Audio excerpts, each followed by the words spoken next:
বাংলাদেশে যেই দিন বাংলাদেশ থেকে স্বৈর শাসক নির্মূল হয়েছে ওই দিন এই কথা জানার পর থেকেই লুটপাট শুরু হয়েছে। কথা বলেন ঠিক কিনা?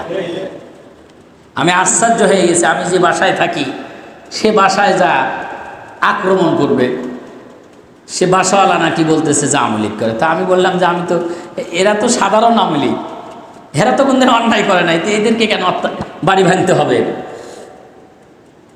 তো কথা শুনতে চায় না।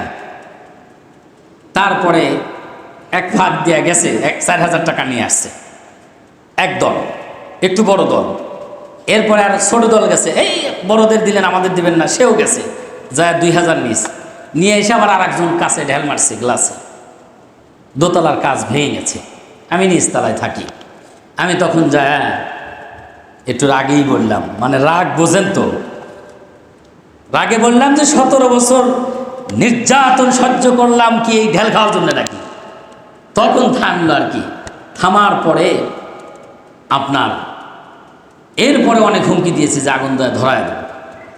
তাহলে এখন বলেন যে বিজয় লাভের পরে আল্লাহ যা বলতেছেন, আল্লাহ যা করতে আদেশ দিচ্ছেন সেগুলো না করে শয়তান যে কাজ করে সেই কাজই করতেছি, তাহলে মানুষ আমাদের উপর আস্থা রাখবে কি করে? কথা বলেন। এই জন্যে জাল হক ওয়াজাহাকাল বাতিল ইন্নাল বাতিলা কানা যাহুকা, সত্য চিরদিন সত্য, মিথ্যা চিরদিন মিথ্যা, সত্য সমাগত, মিথ্যা বিতাড়িত। আপনি এই জিনিস যতক্ষণ না বুঝবেন ততক্ষণ পর্যন্ত আপনার দ্বারা ভালো কাজ হওয়া সম্ভব না। কথা বলেন ঠিক কিনা?